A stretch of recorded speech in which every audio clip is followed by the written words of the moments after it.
गिरती दीवारें। कुछ दीवारें ईंट पत्थर की नहीं होती, वो मन की होती हैं। और जब वो गिरती हैं तो सबसे पहले दिल टूटता है। मास्टर बलदेव सिंह और राज सिंह दो भाई थे।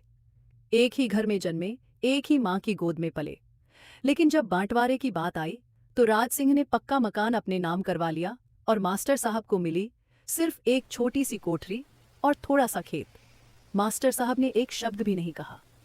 वो चुपचाप अपनी पत्नी के साथ उस छोटे से घर में चले गए।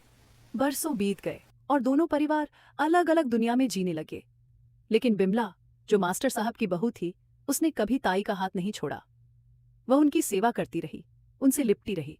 फिर एक दिन राज सिंह के बेटे की शादी का निमंत्रण आया और वर्षों बाद दोनों परिवार एक ही छत के नीचे इकट्ठा हुए।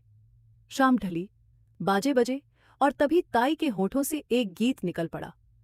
बाबुल निबिया का पेड़, जिन काटयो निबिया चिरैया बसेर।